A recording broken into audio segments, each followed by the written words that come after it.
सुंदर मुखात अरविंद नेत्रात कृष्णात परम किमपि तत्त्वमहं न जाने.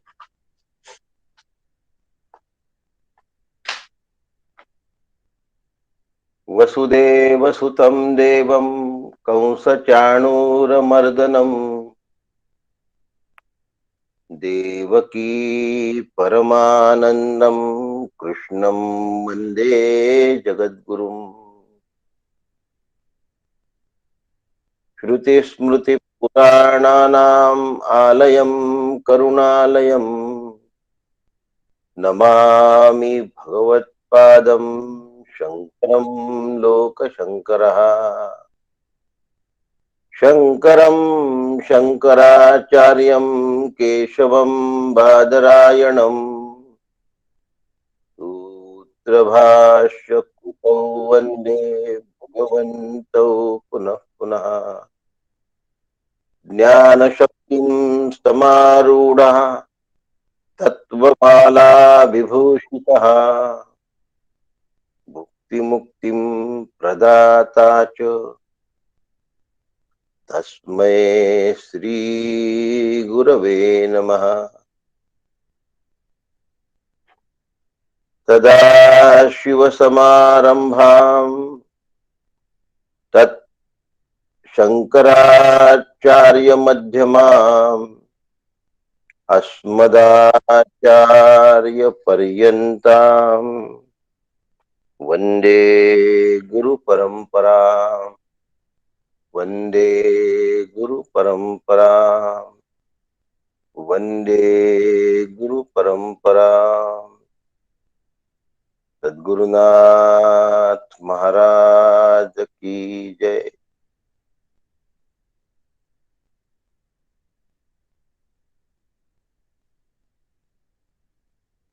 रामकृष्ण हरी.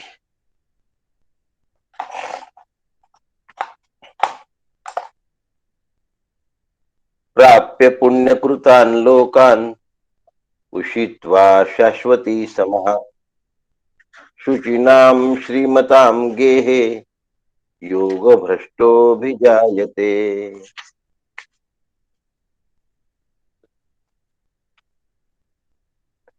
अथवा योगिनामेव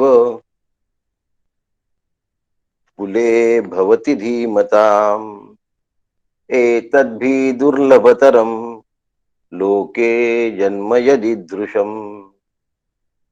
तत्र तं बुद्धिसंयोगम् लभते पौर्वदेहिकम् यतते च ततो भूयः तं सिद्धो कुरु नंदन.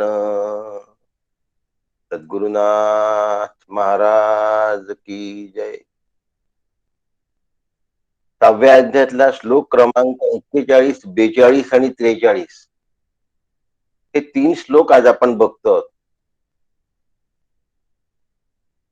हे बघत असताना हे श्लोक का भगवंताला सांगावे लागले? कारण अर्जुनाने शंकच तशी विचारली.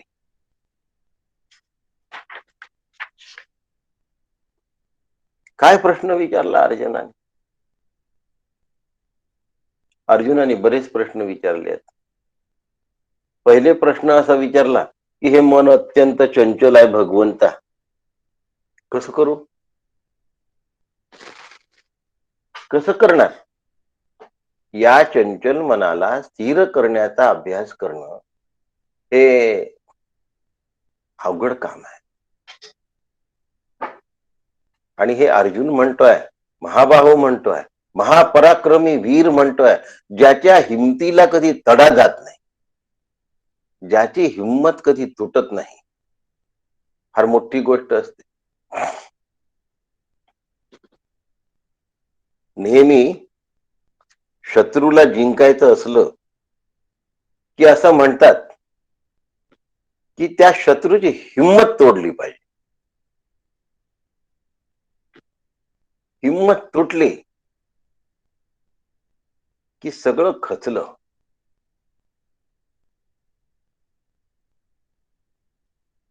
तुम्हाला आश्चर्य वाटेल, कोणाची गोष्ट घडते. भारत पाकिस्तानचं युद्ध झालं होतं पंतप्रधान श्रीमती इंदिरा गांधींच्या नेतृत्वात.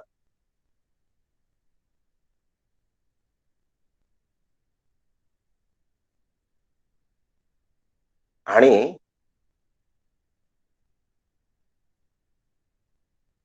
मेजर जनरल माणिक शहा त्यावेळेला भारताचे आर्मी चीफ होते.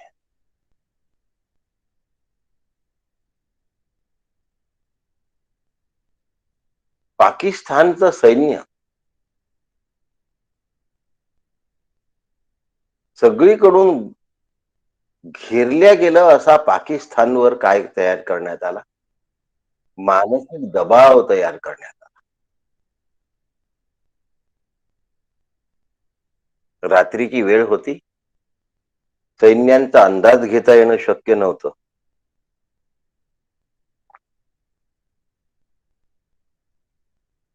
आणि मेजर जनरल माणिक शहा म्हणजे भारत, म्हणजे आपल्या सैनिकांनी काय केलं,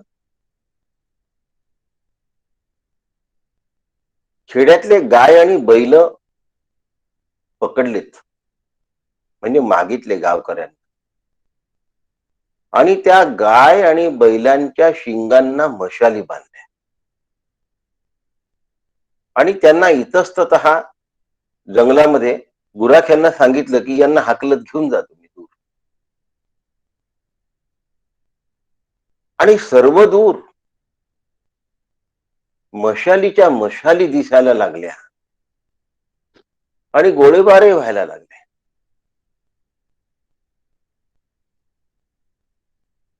त्यावेळी पाकिस्तानी सैनिक घाबरून गेले की आपण घेरल्या गेलो आहोत आणि आता आपलं काही खरं नाही. आणि पाकिस्तानी सैनिक शरण आलं अगदी सकाळी. शरण आलेलं पाकिस्तानी सैनिक किती होतं? 2,75,000 सैन्य शरण आलाय. आणि त्यांना घेरणार भारतीय सैनिक किती होते? अवघे 15,000 होते. अवघ्या 15,000 सैनिकांनी 75,000 सैनिकांना घेरलं आणि 75,000 सैनिकांचं मनोबळ तुटलं का? त्यांना असं वाटलं की खूप मोठ्या सैन्याने आपण घेरल्या गेलो आणि आता आपली वाचण्याची शक्यताच नाहीये. जर आपण शरण गेलो तरच वाचू शकू. आणि त्यांनी शरणागतीचा पांढरा झेंडा फडकवला.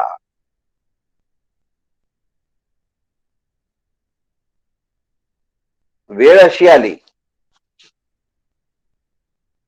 की पांढरा झेंडा फडकवल्यानंतर भारतीय सैन्याच्या हे लक्षात आलं की आपली संख्या कमी आहे आणि यांची संख्या खूप आहे, पण यांचं मनोबल संपलेलं आहे.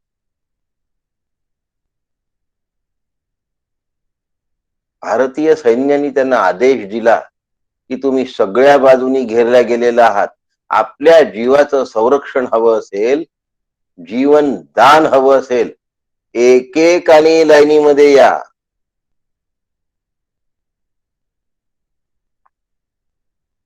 आणि इकडे कळवून दिलं असं असं झालेलं आहे, ताबडतोब आम्हाला सैनिक पाठवा, आमच्या जवळ नाही आहे.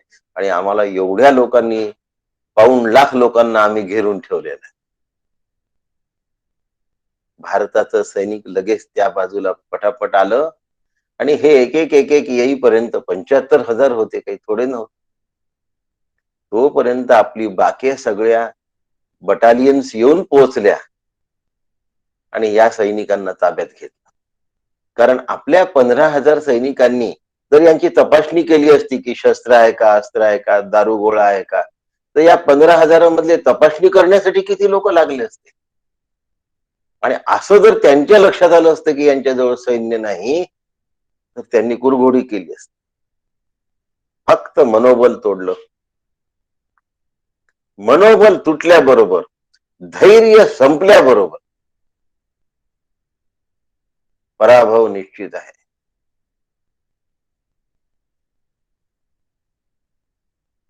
या ठिकाणी हा जो साधक आहे, हा साधक साधना करतो आहे. आणि साधना करत असताना हा साधक भगवंताला प्राप्त करू इच्छितो आहे, याचं मनोबल कायम आहे, पण जीवन संपलं आहे.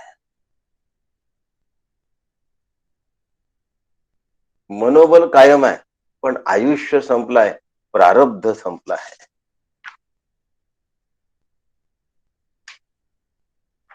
अशाला योग भ्रष्ट असं म्हणतात, ज्याचं अंतःकरण भगवंतापासून च्युत झालेलं नाहीये,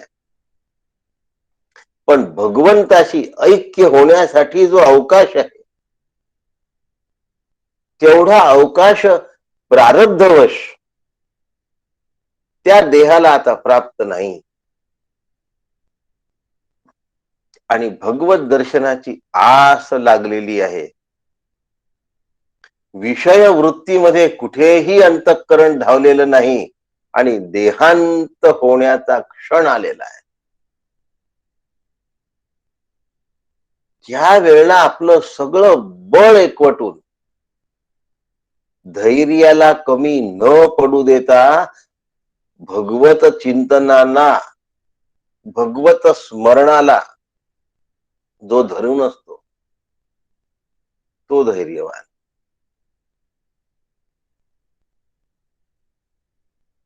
तो धैर्यवान आहे. हरी बुद्धी जपे तो नर दुर्लभ. मी ब्रह्म आहे या वृत्तीला ज्याने घट्ट धरून ठेवला आहे, जो एकाकार झाला आहे. मी ब्रह्म आहे या वृत्तीशी एकाकार झाला आहे.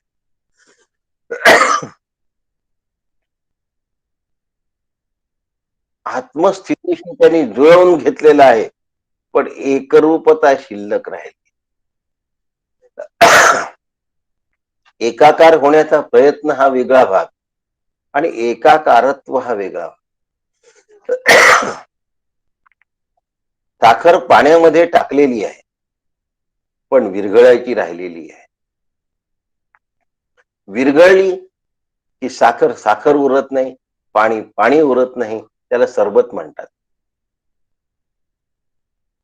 ऐक्य झाला आहे.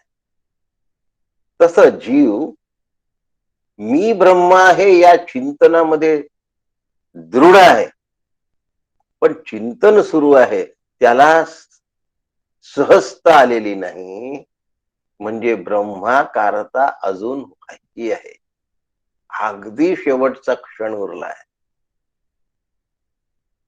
आणि प्राण गेले.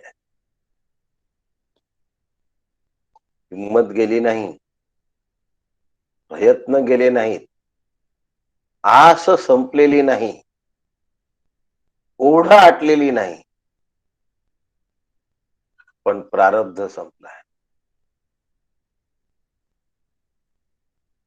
आणि तो विजयापासून थोडेसे पावलं दूर आहे.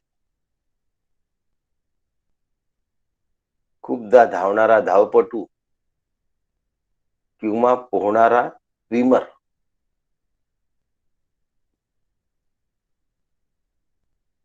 जीवाच्या आकांताने धावतात किंवा पोहतात. आपले सगळे परिश्रम आणि ताकद पणाला लावतात. पण एक क्षण असा असतो की ज्या वेळेला वेळ होऊन गेलेली आहे, टाइम आउट. वेळ झाल्यानंतर त्यांच्या पोहण्याला किंवा त्यांच्या धावण्याला अर्थ नसतो.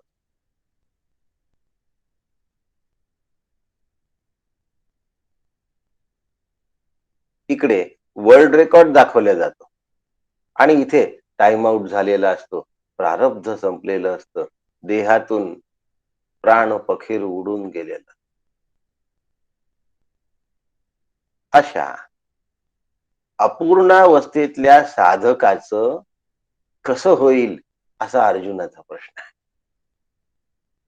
भगवंता, चंचल मनाला तुझ्यापाशी आणून ठेवण्याचा आटोकाट प्रयत्न केलाय,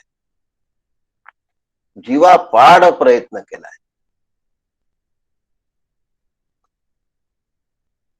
तुझ्याशिवाय नाही रे कुठलं चिंतन केलं, तुझ्याशिवाय नाही कशाचा विचार केला. आजवर प्रपंचात रमलेलं मन, आजवर विषयात हरवलेलं मन, आजवर व्यक्तींमध्ये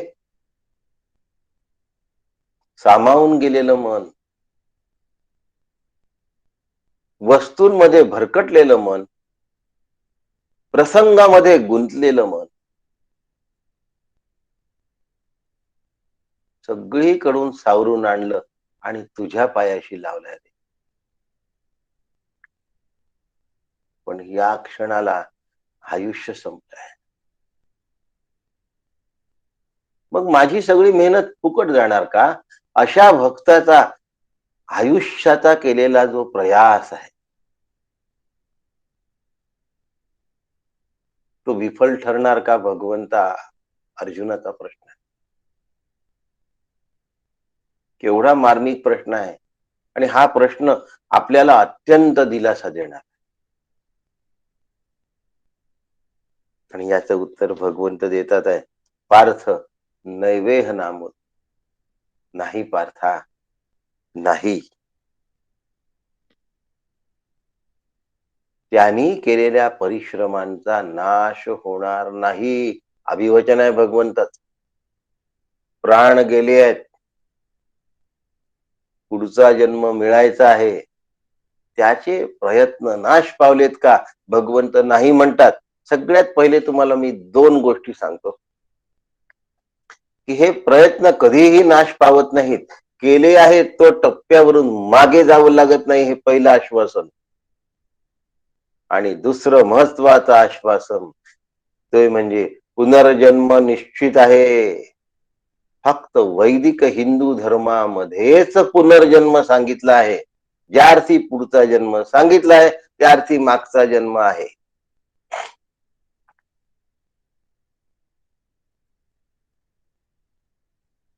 आणि तुमच्या पाप पुण्याच्या बलाबलावर तो जन्म आहे हेही सांगितलं आहे. अशा काही संस्था आहेत की ज्या भगवद्गीतेचा अभ्यास करतात, पण उंदीर मेल्यानंतर त्याचा उंदीरच होईल, झाड वाळल्यानंतर त्याचं झाडच होईल असं सांगतात. वेगवेगळे जन्म मिळू शकतात हे ते मानत नाहीत, भगवद्गीतेचाच दाखला देतात. आणि अशा चुकीच्या दाखल्याने आपलं चित्त भ्रमित करतात. अशा ठिकाणी सावध राहा.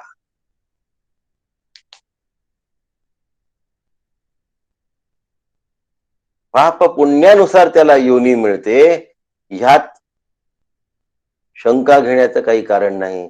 आणि पुनर्जन्माची व्यवस्था मान्य करणारा वैदिक हिंदू धर्म हा एकच आहे आणि तो सनातन आहे, सदैव नूतन आहे. म्हणून सनातन वैदिक धर्मच पुनर्जन्म मान्य करतो, म्हणजे पूर्वजन्म स्वीकारतो आणि पुढला जन्म स्वीकारतो. दुसऱ्या कुठल्याही धर्मांमध्ये जन्मांच्या व्यवस्था नाहीत. फक्त पुनर्जन्म स्वीकारणारा उंदराचा उंदीर होतो आणि झाडाचं झाड होतं, सस्याचा ससा होतो असं नाही. नाही तर मग उत्क्रांतीची व्यवस्थाच नाही तर मग करायचं कशाला? पण अशा संस्था आहेत की ज्यांचे मोठमोठे ठिकाणी, पर्यटन क्षेत्राच्या ठिकाणी अत्यंत नयनरम्य दिपवून टाकणारे हॉल्स आहेत, सभागृह आहेत, व्यवस्था आहे. तुम्हाला नेण्या आणण्याचा खर्च ते स्वखर्चानी करतात. तुमची सगळी खाण्यापिण्याची व्यवस्था फुकट करतात. तुम्ही चला म्हणतात आमच्याकडे. पण तत्वज्ञानाला फाटा आहे. पुनर्जन्माची व्यवस्था आहे आणि पुण्य संचयानुसार त्याचा पुनर्जन्म होतो, त्याच्या योनी बदलतात. आपण आपल्या विषयावर येऊ. त्याचा या लोकी तर काय, परलोकी सुद्धा नाश होत नाही, एवढं सांगून ठेवलं आहे. नाही कल्याण कृत कश्चित दुर्गतीम तात गच्छति.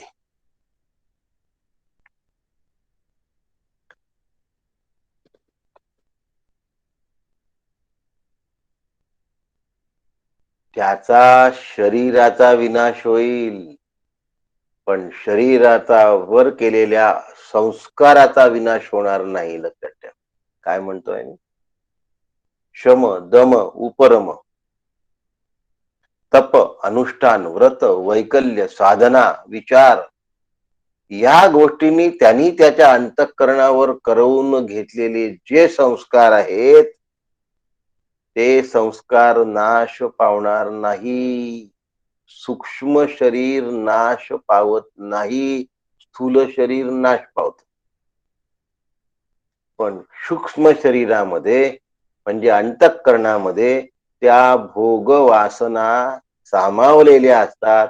त्या पुन्हा पुढचा देह धारण करून तृप्तीसाठी तरफडतात.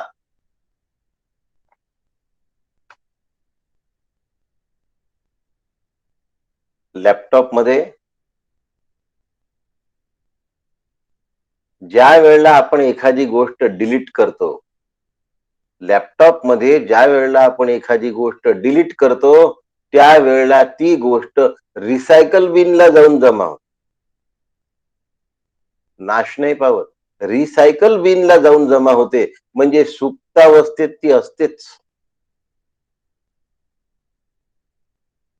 आमच्या समोरून जरी ती नाहीशी झाली असली तरी सुप्तावस्थेमध्ये असते. तसा आमच्या समोरून स्थूल देह जरी नाहीसा झाला असला प्राणोत्क्रमणाच्या वेळेला, तरीही संस्कारक्षम असलेला, संस्कार युक्त असलेला जो अंतःकरण, ज्याला सूक्ष्म देह म्हणतात. देह तीन: स्थूल, सूक्ष्म आणि कारण. चौथा महाकारण आहे, तो साधकाचा विषय.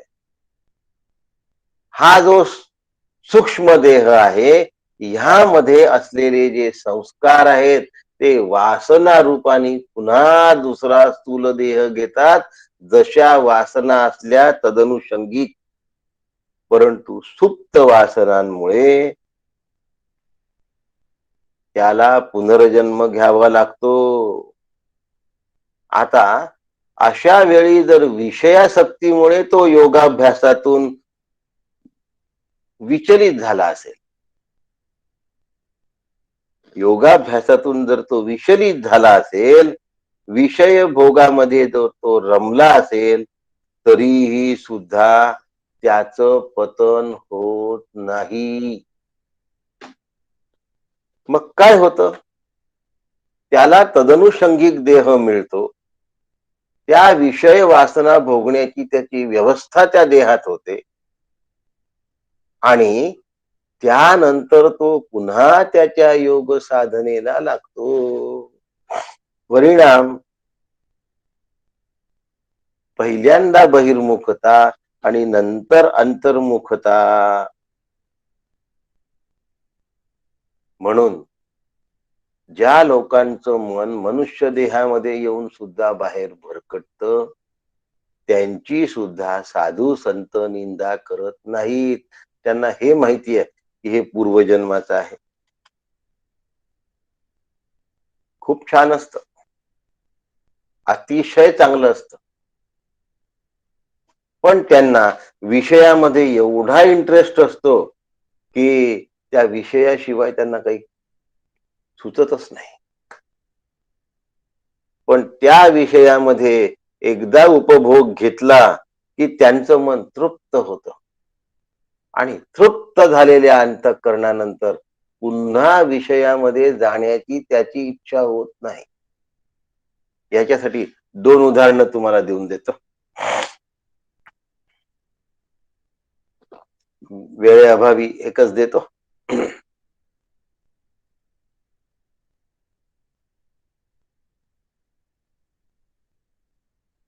संत तुकाराम नावाचा सिनेमा निघाला होता आणि कलेचा पुजारी, नट, अभिव्यक्तीची अत्यंत आवड असलेला नट तुकारामांचं काम करण्याकरता, माझ्या वडिलांनी सांगितलेली गोष्ट आहे आणि त्यामुळे त्या नटाचं नाव माझ्या लक्षात नाही. जुना संत तुकाराम ब्लॅक अँड व्हाईट. त्या नटाला खूप आवड. उत्तम नट होता. उत्तम काम करत होता. त्याच्या वडिलांनी सांगितलेली गोष्ट आहे. आणि त्यांनी तुकारामांचं काम घेतलं. तुकारामांचं काम घेतलं. तुकारामांच्या संपूर्ण जीवनाचा अभ्यास केला. जीवनपटाचा अभ्यास.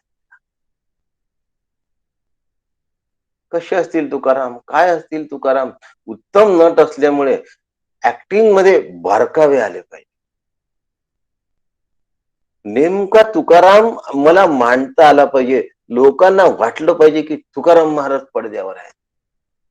ह्या तळमळीने एवढा अभ्यास केला, एवढा अभ्यास केला, एवढा अभ्यास केला, की पांडुरंगाच्या चिंतनात तुकाराम मग्न कसे असतात हे पाहण्याचा प्रयत्न करण्यासाठी त्यांनी पांडुरंगाचं ध्यान केलं, पांडुरंगाचा जप केला, चिपळ्या घेऊन पांडुरंग, पांडुरंग, पांडुरंग, मन ओतून काम केलं, जीव तोडून काम केलं. आणि तो संत तुकाराम सिनेमा अत्यंत गाजला. हा, विष्णुपंत पागनीस,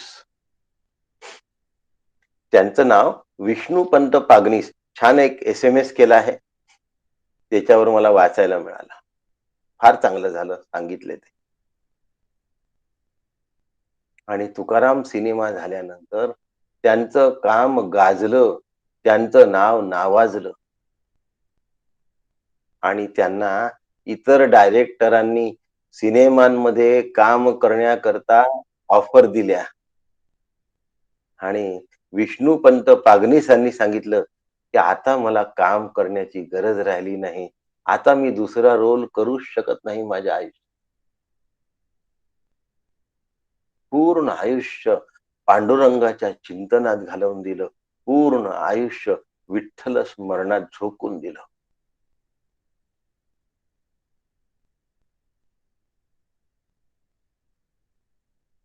असं असतं. पहिल्यांदा थोडीशी भोगवृत्ती शिल्लक होती. आणि त्या भोगवृत्तीनंतर त्यांचा जो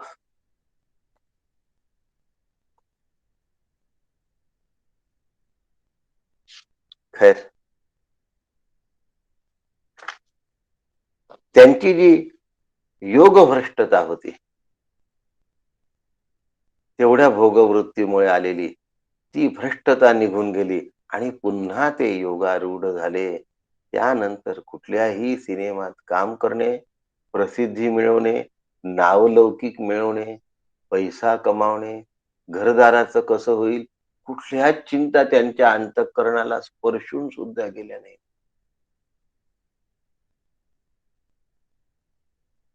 हा योगभ्रष्ट असतो. कुठल्या तरी विषयाने मरणसमयी विचलित झाल्यामुळे त्याला पुढच्या जन्मात तसा देह धारण करावा लागतो. विषय भोग वासना असतील तर भगवंत त्या पुरवून देतो. आणि त्या पुरवल्यानंतर पुन्हा तो आपल्या योग मार्गाच्या प्रवासाला लागतो. श्री गुरूंच्या जर हे ध्यानात आलं तर ते मी म्हटलं होतं दुसरं उदाहरण देणार नाही, पण देऊन देतो. ब्रह्मचैतन्य गोंदवलेकर महाराजांचा एक शिष्य होता आणि अवचित महाराज त्याच्या घरी पोहोचले तेव्हा त्याच्या प्राणोत्क्रमणाची वेळ.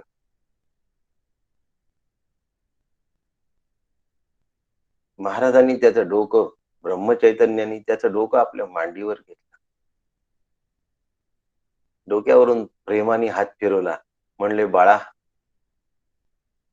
काही इच्छा आहे का सांग. वास्तविक त्याच्या मनात इच्छा होती, पण महाराज आल्यावर कशी सांगावी असा त्याच्या मनात विचार आला.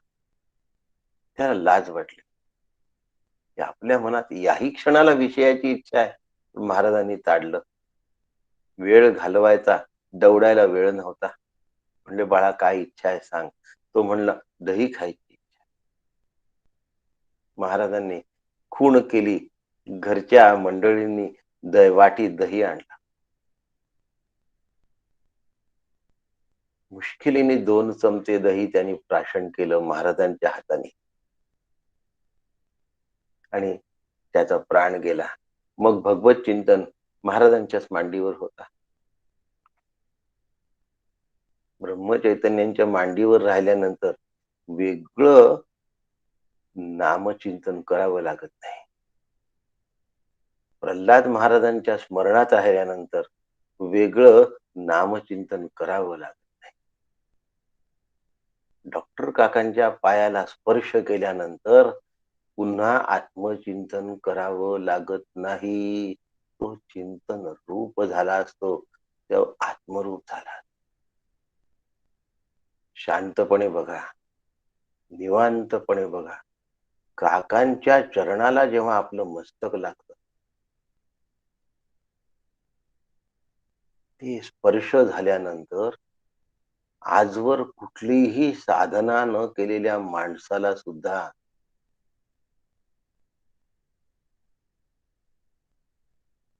क्षणिक ब्रह्मरूपतेचा अनुभव येतो. त्याच्या चित्तात कुठलाच विषय त्या क्षणाला राहत. मी नमस्कार करतो हाही भाव शिल्लक राहत. मी कोणी डॉक्टर, इंजिनियर, माणूस, स्त्री, श्रीमंत, गरीब, तरुण, म्हातारा, बालक असला विचार सुद्धा मनात राहत नाही. याला ब्रह्म संस्पर्शम असं म्हणतात.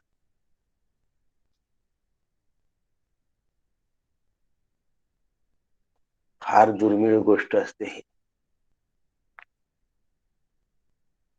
म्हणून श्री गुरूंचा चरण स्पर्श ही या पृथ्वी तलावरची सर्वात अलौकिक गोष्ट आहे, की ज्याचं काही मोलच नाही. जी मोजण्यासाठी तराजू मध्ये दुसऱ्या बाजूला वजन ठेवायला वजनच शिल्लक नाही, त्याचं मोजमाप करण्याची ताकद नाही आहे. म्हणून आपण कोणी आहोत हा विचार हे सगळ्या खोळी काढून फेकायच्या आणि काकांच्या चरणाला मस्तक लावायचं. त्यानंतर काही करायचं उरत नाही, काही बोलायचं उरत नाही, काही सांगायचं उरत नाही. म्हणून दर्शन शांतपणे घ्यावं, निवांतपणे घ्यावं. 17दा पाया पडण्याची गरज नाही. एकदा पाया पडल्यानंतर ती स्थिती मेंटेन करता आली पाहिजे दिवसभर. ह्याच्याकडे भान नसतं आणि मग आम्ही पाय धुतले आणि आम्ही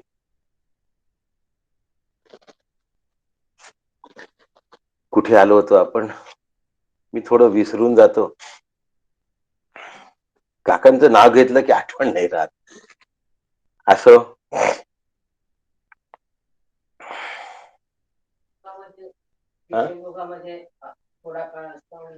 हा, विषय भोगामध्ये थोडा काळ असतो आणि त्यानंतर तो युजे युजती योग ऐक्य पावतो. मग पुन्हा त्याला विषयाचं चिंतन करावं लागत नाही.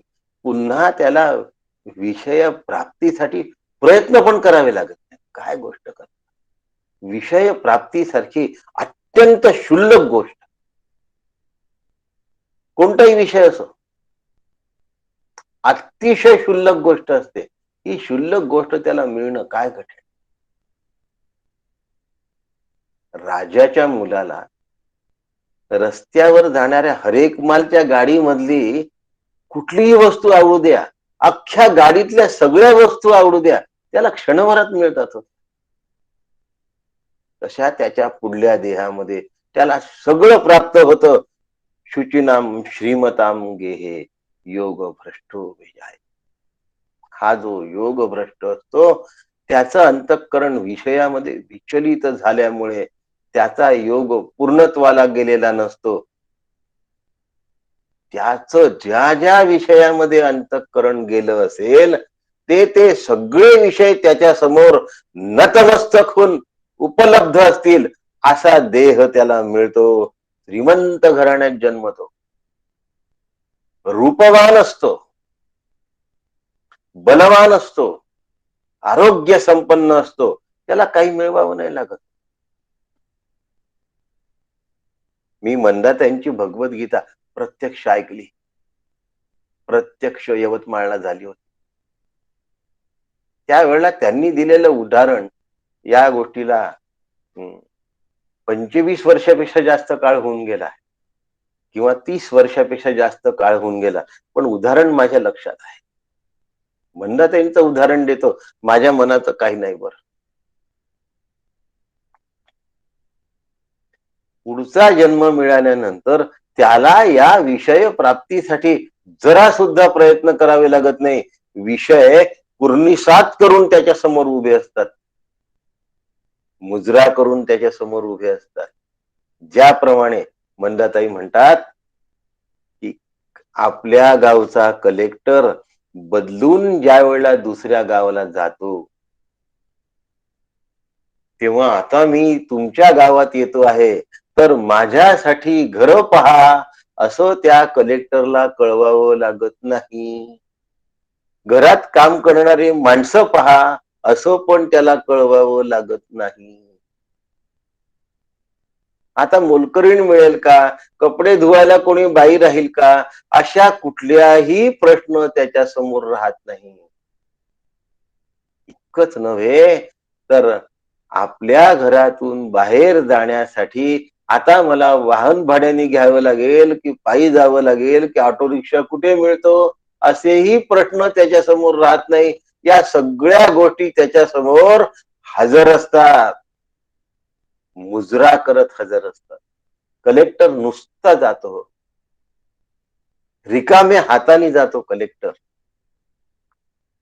ज्या वेळेला तिथे जाऊन पोचतो त्यावेळेला त्याचा बंगला तयार असतो, नोकर चाकर तयार असतात, स्वच्छ झालेलं घर तयार असतं आणि इथून पाठवलेलं सगळं सामान लागून तयार असतं. त्यानंतर कलेक्टर साहेब घरात प्रवेश करतात, त्यावेळेला घरात सगळ्या वस्तू यच्छयावत तयार असतात. बाहेर जाण्यासाठी वाहन तयार असतं, वाहन चालवण्यासाठी ड्रायव्हर तयार असतो. काहीच नाही करावं लागत. या योग भ्रष्टाला विषयामध्ये मन विचलित झाल्यामुळे ज्या वेळेला देह गमवावा लागतो, अशा स्थितीत ज्या वेळेला तो पुढचा शरीर धारण करतो, त्यावेळेला ते विषय त्याच्या समोर कुर्निसात करत हजर असतात की तुम्ही आम्हाला भोगत असाल तर आम्हाला आनंद होऊन जाईल. आणि हा विषय समोर आल्यानंतर अत्यल्प काळ विषय भोगतो आणि योग साधनेत पुन्हा रत होतो. त्या विषयांना पाठ दाखवल्यानंतर पुन्हा त्यांच्याकडे पाहत सुद्धा नाही.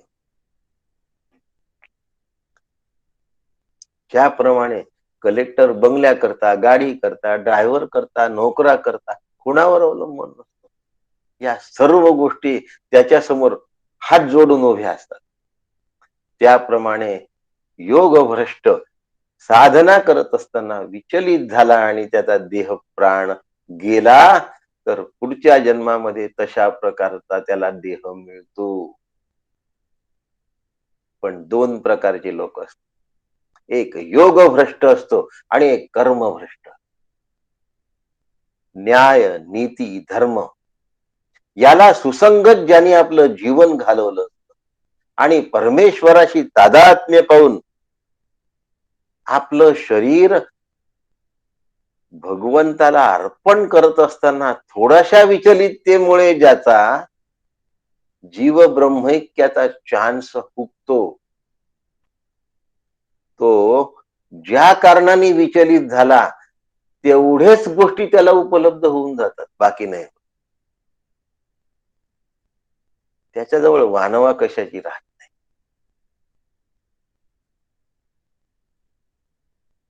पण असे काही लोक असतात, असे काही लोक असतात की जे अभ्यास करत असताना मन विचलित झालं नाही, पण अभ्यास पूर्ण झाला. मन विषयात नाही धावलं, विषय लंपटता आली नाही, छछोरपणा अंतःकरणात आले नाही. भगवत वृत्तीशी, भगवताकार आत्माकार स्थितीशी निष्ठा जपून, निष्ठा बाळगून घट्ट बिलगून राहिले, पण प्रारब्ध शिल्लक राहिले. त्यामुळे गत प्राण व्हावं लागलं, जीव ब्रह्मैक्य व्हायचं राहिलं. त्यांच्यासाठी पुढचा श्लोक आहे, अथवा योगिनामेव कुले भवती धीमताम. त्यांची अंतःकरण वृत्ती विषयामध्ये धावलेली नसल्यामुळे त्यांना श्रीमंत घरामध्ये जन्म मिळत नाही. कुले भवती धीमताम. त्यांना दरिद्री घरामध्ये जन्म मिळतो, पण विचार प्रवण घर धीमताम. लक्षात ठेवा, या ठिकाणी कुठेही दरिद्री शब्द वापरलेला नाही आहे भगवंताच्या श्लोकामध्ये. अथवा योगिनामेव कुले भवती धीमताम एतद्भी दुर्लभतरम. इथे कुठेही दरिद्री शब्द वापरलेला नाही आहे, पण शांकर भाष्यामध्ये दरिद्री शब्द आहे. भगवत पूज्य पाद आचार्यांनी त्या ठिकाणी दारिद्र्य शब्द वापरलाय, दरिद्र शब्द वापरलाय. आणि म्हणून एवढ्या ठासून मी दरिद्र शब्द या ठिकाणी सांगतोय की त्याच्या घरात जेमतेम उत्पन्न असतं, बेताचं उत्पन्न असतं, कमी कशाची नसते, पण अधिक भरमार कधीच नाही. म्हणजे आधीचा काय असतो, खूप मोठी त्याची विषयवृत्ती धावलेली असेल तर तो मग गर्भश्रीमंत लोकांमध्ये जन्माला येतो, राजवंशामध्ये जन्माला येतो, मोठ्या कुळामध्ये जन्माला येतो, उद्योगपतींच्या घरामध्ये जन्माला येतो, वगैरे वगैरे. पण याची वृत्ती अशी धावलेलीच नाही आहे, पण एकाकार नाही झाला. त्याच्यामुळे याला विषयाची गरज नाही आहे. तर याचं पतन होऊ नये म्हणून भरमार विषयाची रेलचेल असेल अशा घरात याला पाठवत नाही, याला दरिद्री घरात पाठवत.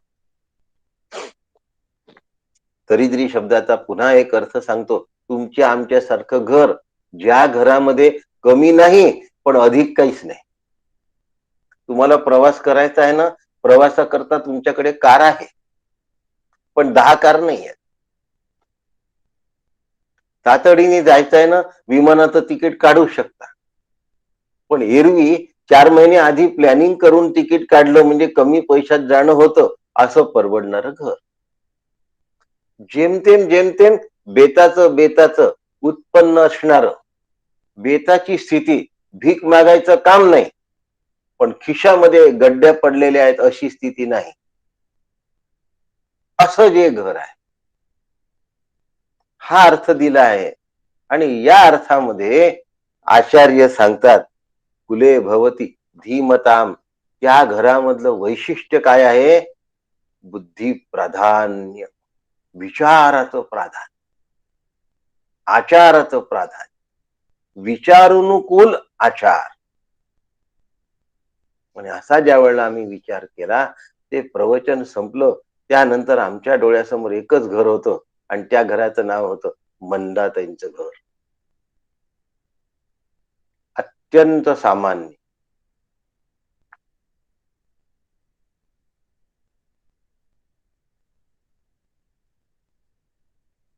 बेताचं उत्पन्न. मंदाताईंचे वडील पेंटिंग करत असत, पेंटर होते, म्हणून अजूनही त्या घरावर गंधे पेंटर म्हणून पाटी आहे.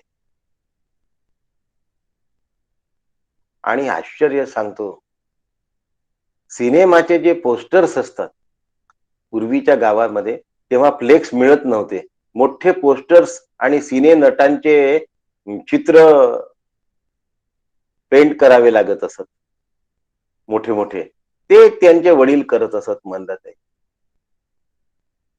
आणि त्या माणसाचं श्रेष्ठत्व बघा, की नटनट्यांचे चित्र ते पेंट करत असत आणि भगवद्गीता सांगत असत.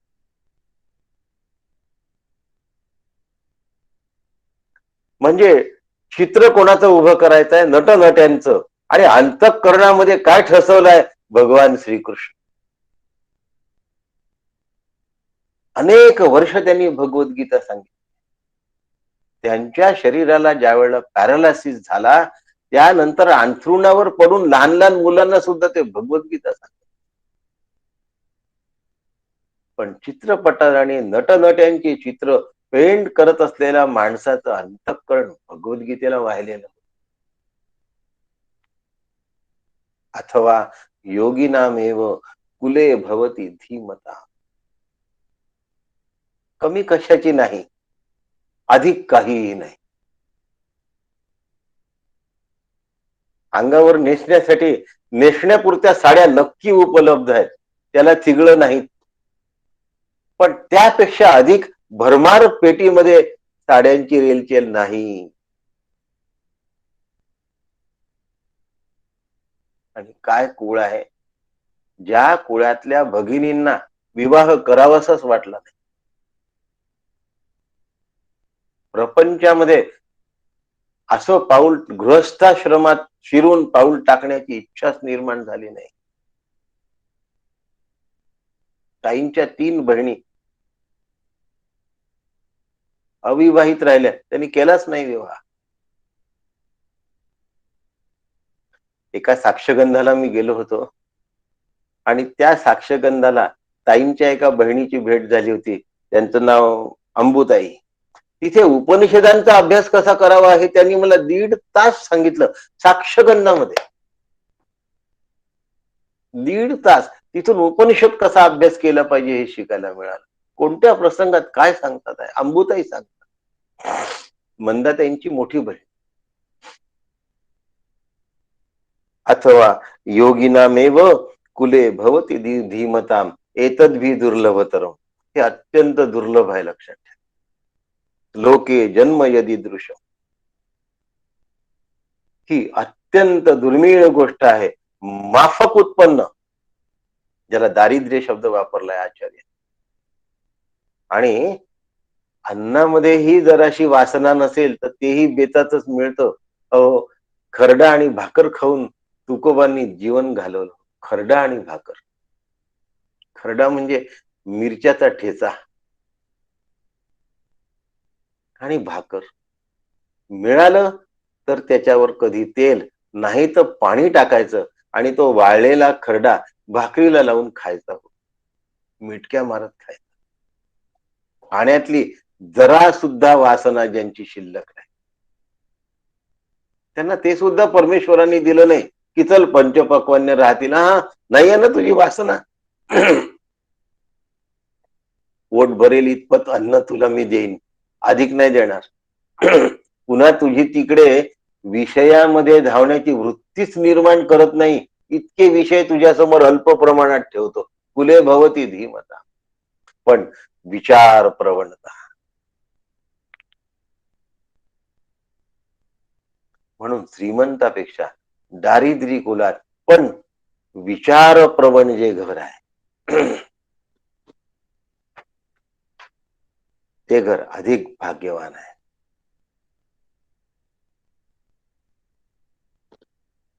म्हणून आपली साधना अल्प प्रमाणात व्हायची, पूर्ण व्हायची राहिली तर श्रीमंत घर मिळालं पाहिजे अशी विचार करण्यापेक्षा दुर्लभतरम, अत्यंत दुर्लभ असलेलं दरिद्री पण विचार प्रवण घर मिळावं.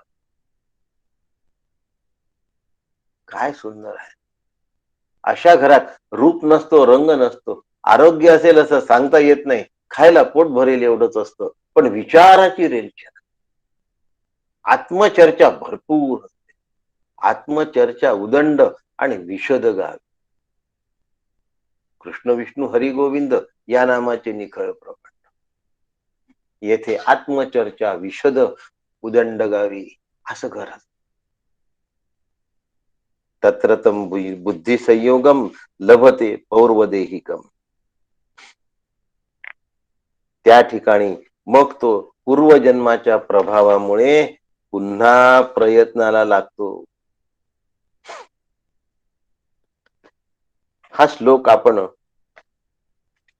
उद्या म्हणजे बुधवारी घेऊया. घाई मला करायची नाहीये, पण मला सांगायचं आहे काही, आणि त्या सांगण्यासाठी थोडासा वेळ मला हवाय. कुठलाही अध्याय संपवण्याची मी घाई केली नाही आणि आम्हाला करायची पण नाही. सांगायचं असं आहे की सोमवार आणि मंगळवार गीता जयंतीचे दिवस आहेत. मंगळवार हा मोक्षदा एकादशी आहे. मोक्षदा एकादशीला भगवद्गीता प्रसवली आहे. ज्याप्रमाणे भगीरथाने गंगा आणली, त्याप्रमाणे अर्जुन नावाच्या भगीरथाने भगवद्गीतेचं या भूतलावर अवलोकन करायला भाग पाडलाय भगवंता.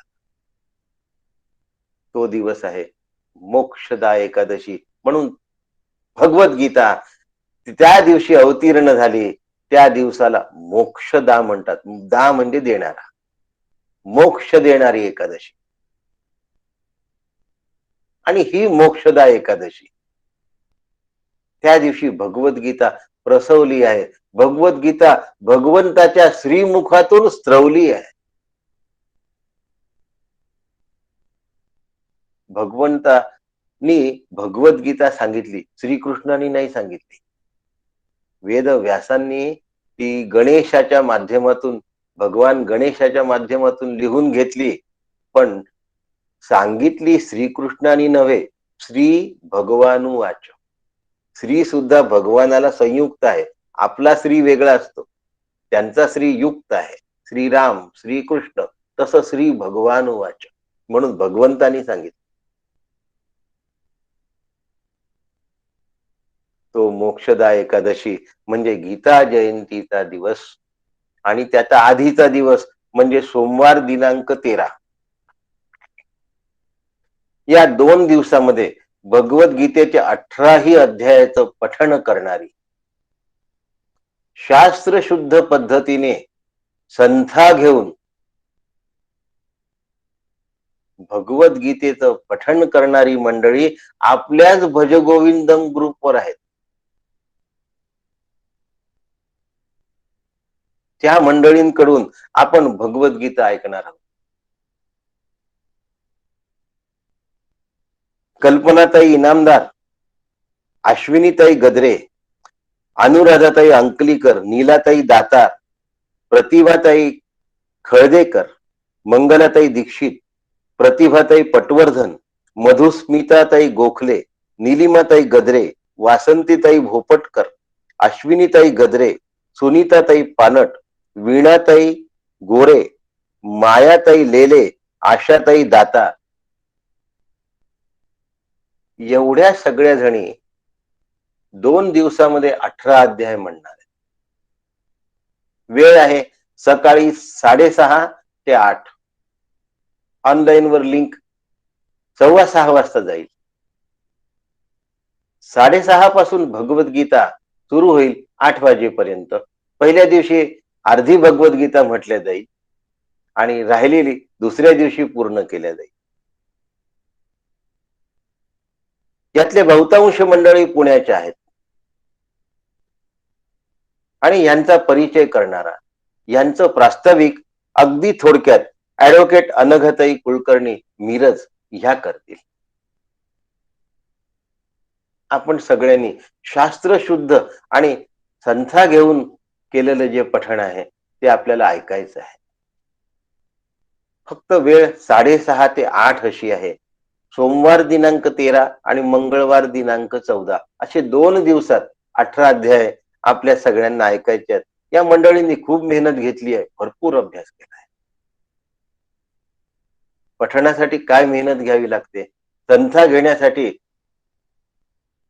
उदात्त आणि अनुदात्त स्वरांपासून विचार करावा. बाकीच्या गोष्टी तर अतिशय गौण आहेत. उदात्त अनुदात्त स्वर इतकं बारीक आपण विचार करत नाही म्हणताना, मी स्वतः पण करत नाही. आपल्याला हे ऐकायचं आहे. 13 आणि 14 सोमवार मंगळवार सकाळी 6:30 ते 8. या सगळ्या मंडळींचे श्रम, त्याचं चीज, त्याचं फळ आपल्याला मिळतं. त्याचप्रमाणे 13, 14 आणि 15 3 दिवस श्रीमद आद्य शंकराचार्य यांचं आत्मषटक होत आहे.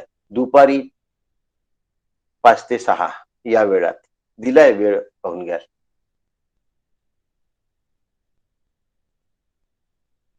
शैलजा लुले त्याच्यावर प्रवचन करणार.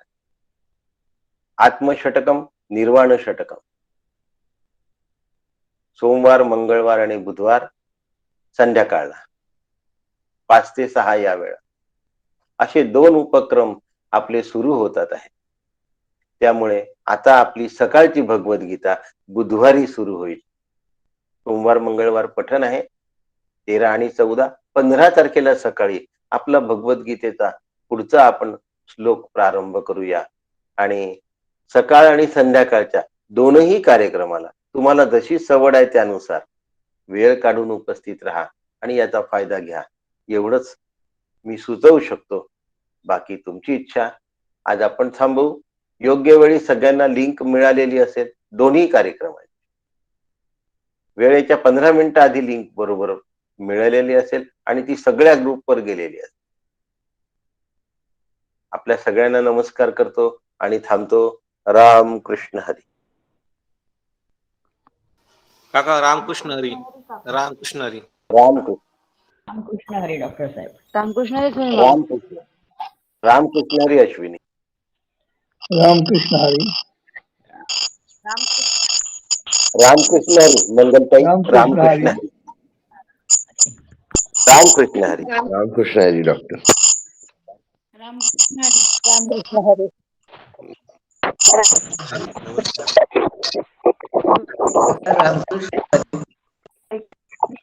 रामकृष्ण हरी. मीनाताई. रामकृष्ण हरी. रामकृष्ण हरी. रामकृष्ण. सुरेंद्रजी रामकृष्ण हरी. रामकृष्ण हरी काका. काका रामकृष्ण हरी. गजानन रामकृष्ण नमस्कार करतो. रामकृष्ण हरी भैया. रामकृष्ण हरी. चंचला दीदी रामकृष्ण हरी. गोविंद रामकृष्ण हरी. नमस्कार. रामकृष्ण हरी. रामकृष्ण.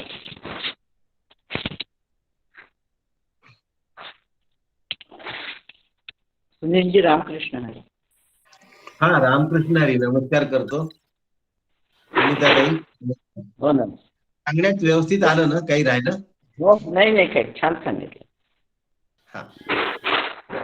संजय रामकृष्ण हरी काका. रामकृष्ण हरी. रामकृष्ण हरी. फोन नंबर पाठवले संजय? हो मिळाले, काल मी बघितले. त्यांच्याशी कॉन्टॅक्ट करून मी त्यांना विचारून पाठवून देतो माझा पत्ता आणि ते सगळं. कॉन्टॅक्ट नंबर कळवला मी आज सकाळी. हो बघितला मी बघितला. ठीक आहे. नमस्कार करतो काका. रामकृष्ण हरी काका. रामकृष्ण हरी. तुमच्या येण्याची वाट बघू आता. हो. विमलताई नमस्कार. नमस्कार रामकृष्ण हरी काका. हा श्यामकांतजी रामकृष्ण हरी. रामकृष्ण हरी काका. रामकृष्ण हरी काका. हा संभाजीराव रामकृष्ण हरी. भेटले. रामकृष्ण हरी.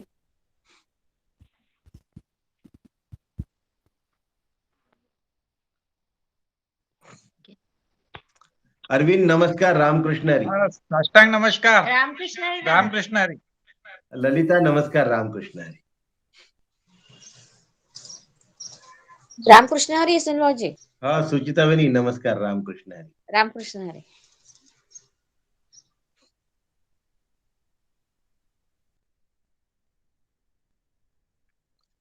श्रीकांतजी नमस्कार. रामकृष्ण हरी. रामकृष्ण हरी काका. हा जितेंद्रजी रामकृष्ण हरी. पाटील साहेब नमस्कार. रामकृष्ण हरी.